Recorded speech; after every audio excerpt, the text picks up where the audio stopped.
So the last 6 months of 2025 is come and gone, which is crazy. I can't believe we have 6 months left of the year. Where has the time gone, honestly? But let's talk about the books that I read in June. So in June, I just came back from my trip to Malaysia. I got back like literally 1st of June and I was sick. This is like the third time that I've traveled and the third time that I've gotten sick each time. Guys, I'm actually over it. I have PTSD of traveling. I went back to Malaysia in November. I got sick while I was there. And then I traveled to Perth in January. I got sick when I was there. And then now when I traveled back to Malaysia in May, I got sick while I was there, and I got sick again, or like the sick continued when I got back. So I only literally just recovered maybe in the middle of June, so I didn't read as much as I wanted, and I am not upset about it, but I'm more upset about me being sick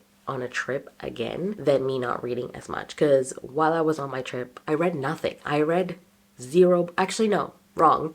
I finished one book in June and I finished it on the 1st of June on my flight back to Malaysia. So let's get into how much I've read. So I read 5 books in June, which is not bad because the page count is 2,936. So I read some chunky books in the month of June. As you can see here on my story graph, 80% of my books that I read in June were over 500 pages, and then 20% were between 300 and 500, so chunky books for sure. And in terms of star rating, we can see that my average rating is 4.19, so I read some really good books this month. So let's get into the first book that I read in the month of June. The first book that I read in June, like I said, on the 1st of June on my flight on the way back to Melbourne, I read Vera Wong's Guide to Snooping on a Dead Man by Jessie Sutanto. This is a sequel to like an adult cozy mystery series that Jessie Sutanto is writing, and the first book is Vera Wong's Unsolicited Advice for Murderers, and I gave this 5 stars last year. I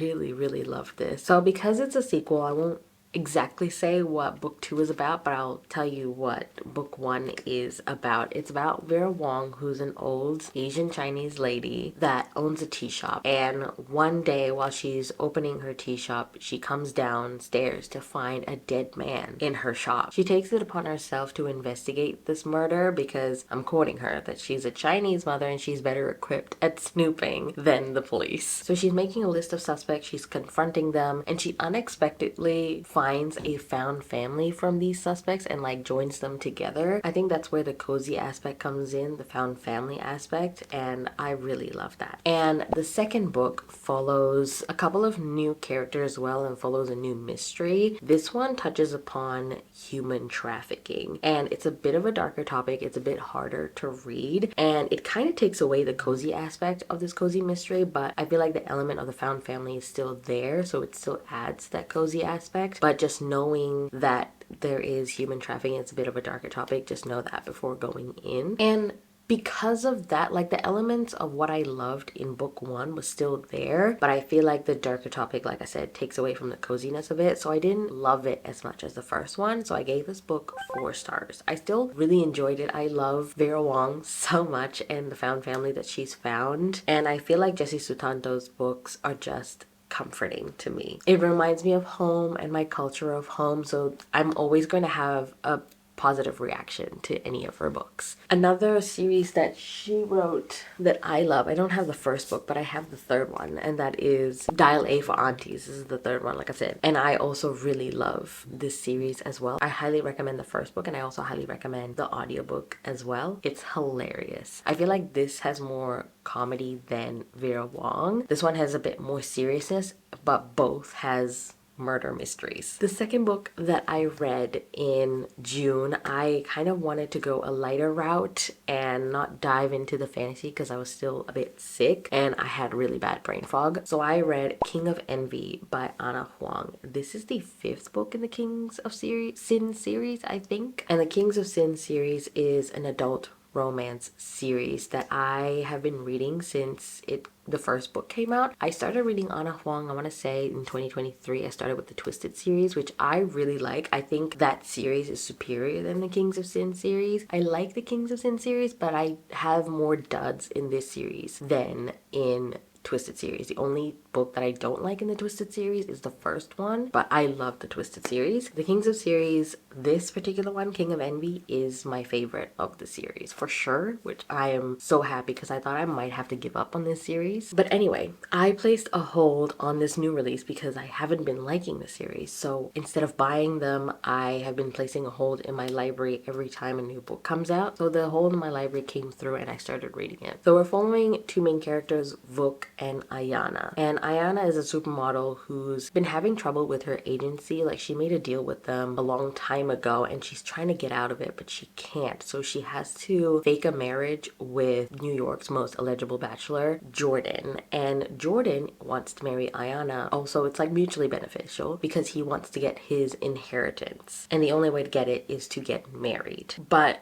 Jordan's best friend is Vuk, and Vuk has only eyes for Ayana, but Jordan has asked him to be his best man for the wedding. So it's a bit complicated. And the more time Vuk spends with Ayana, vice versa, they kind of, fall in love. Vuk softens to her, which is actually my favorite part of this book, is seeing the relationship progress and Vuk like softening up towards her and her only. Give me a broody man that doesn't speak and is only nice to you and you only. I am down for that. So Vuk doesn't really speak because he had a fire accident that damaged some of his vocal cords, so he only selectively speaks, and he basically communicates with ALS. ALS? Yeah. Sign language. ASL? I think it's ASL. My bad. He communicates with ASL sign language, and Ayana knows how to do that. But, he only selectively speaks to her when he trusts her, and I think that's just really cute. I love seeing the progression of this relationship so much, which is why it is my favorite, and Vuk is my favorite MMC from the whole Ana Huang universe. There is a mafia mystery plot in this that I wasn't really bothered by, honestly. The Ana Huang universe, the Twisted series and Kings of Sin series are actually connected. You see overlapping characters. There is a plot that kind of progresses from Twisted series to this. It's just in the background. I'm not bothered by it. It is there, but it's not my main focus with reading these books. I'm giving this 4 stars. I'm really glad that I like this book, especially because King of Pride, the last 3 books, King of Pride, King of Slaw, and King of something, I can't remember honestly, King of Greed, they're all duds. I felt like there was a lot of telling, not showing when it comes to relationships, so I wasn't really invested in them. But King of Wrath, really good.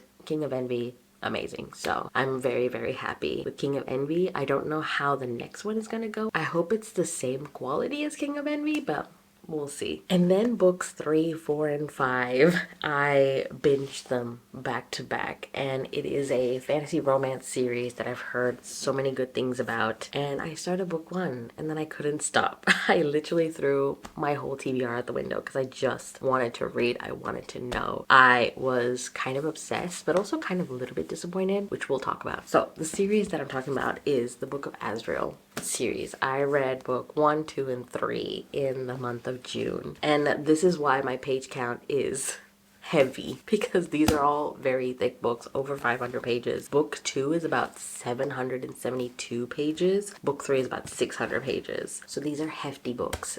But let's talk about what this series is about. So we follow our main character, Diana, who has been turned into a monster, or in this world as they're called, Igmorithian. In order to save her dying sister, she made a deal with Caden, who is the king of monsters. So in exchange of saving her sister, she is meant to do his dirty deeds. And she's been doing that for hundreds and hundreds of years. And Caden is trying to find the Book of Azrael for that amount of time. And present day, they have a lead, and Diana goes to check it out. And she comes upon this celestial being who is also trying to find the Book of Azrael and also prevent Caden from finding it. And she ends up killing this celestial and accidentally summoning the world ender, Samkiel. And Samkiel is our male main character here, and he is called the world ender because he is the king of gods, and there was a war way long ago and he destroyed his world in order to save his people. And after he kind of destroyed his world, he went into isolation, seclusion for a very, very long time. He hasn't seen anyone because of it, because of his guilt. And he has now come out of hiding from isolation because one of his soldiers, called the Hand, which is the celestial being that I was talking about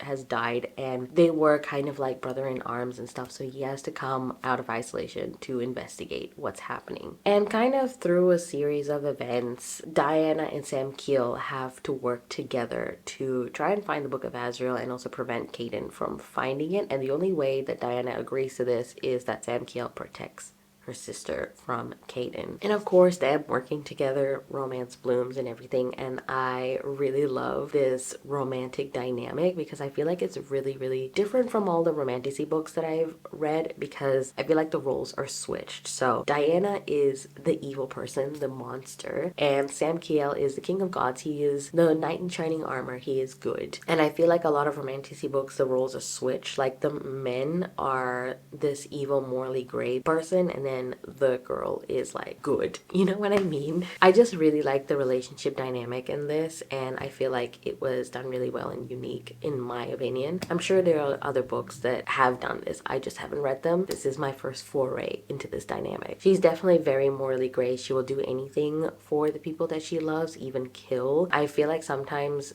the love interest will look down upon that and try to change them, but it's really nice to see that Sam Keel is like, no, you do you, girl. I will support you 100%. I will also kill for everyone that I love. But he is not as evil as Diana because she has monster tendencies, you know? She still hurts people. Sam Keel is my man though. Like, I loved seeing how Diana pulled him out of his shell, like those little soft moments that he rediscovers about himself and like rediscovers about life and the beauty of life. It was really nice to see that. In terms of the plot obviously expands more in the later books. It's not just about the Book of Azrael. Like, there's more to it. There's talks about different realms. There's talk about different gods, which kind of comes to my point of my qualms about this series. So before that, the relationship in this, I feel like, again, was still developed really well. There's conflict in each book, but it's not like forced. It's just kind of natural. Things happen. Shit happens in life, right? So there's always going to be obstacles for their relationship, and I like how they go through that until kind of the third book. Because in the third book, there's kind of like a lying miscommunication trope that I'm not a fan of personally, so it's definitely docked points out of my enjoyment in the series, I guess, or like at least the third book because of that. And I feel like the third book had just way too many smut scenes. Like, every time we go back to either Diana or Sam Keel's perspective, they're just going at it. I'm just like, I get it. You know what I mean? Like, you love each other. You don't have to tell them all the time and like go at it all the time.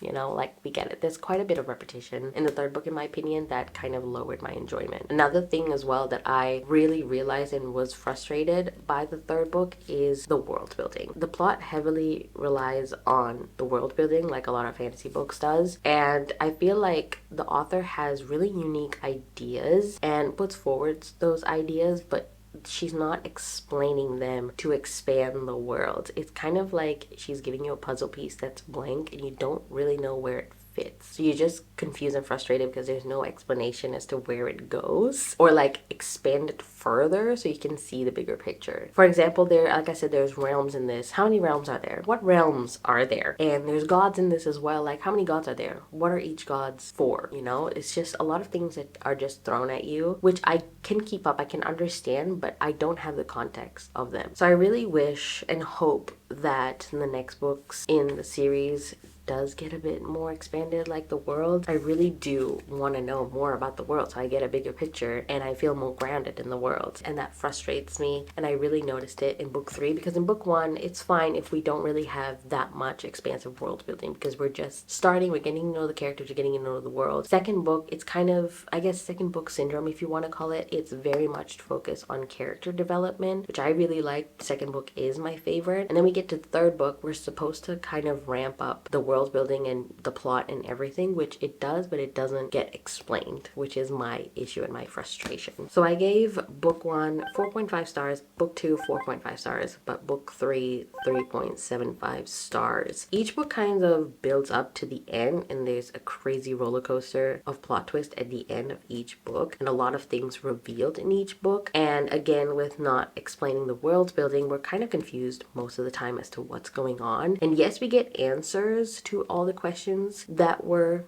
in each book, but again, not expanded on, and I want to know more. All that to say is I still do recommend this romantasy series. I think that it's really unique and I really like the characters in this. It has found family and it's kind of like hate to love as well, because they're both on opposite sides. One's in the evil side, one's the good side. Don't expect Amber v. Nicole to pull her punches, because tragic things happen in this, and I'm still thinking about it, honestly. But anyway, I'm excited for the 4th book to come out in October, and yeah, I'm really excited. Let me know if you've read this series or not and what you think, and if you kind of agree with me or not, just let me know. So those are the books that I read in June, including Vera Wong and King of Envy. I am very happy with what I've read, especially reading this series, because this series has been on my mind for quite some time, and I'm glad that I've gotten to it and I'm in the know of what's going on for sure. And I do love these covers and like how the spines match as well.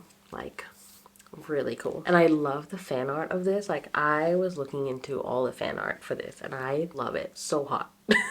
I think my favorite book of the month is definitely The Throne of Broken Gods. This is my favorite in the series. Very long though, but I still really liked it. Let me know what was your favorite book of June, if you've read any of these books, and if you made it to the end of the video, let's leave a dragon emoji, because there is a dragon in this and it's pretty cool. Like this video if you'd like to, subscribe if you want to on my socials, and my book club is linked down below if you want to check it out. Thank you guys so much for watching, and I will see you in my next one. Bye!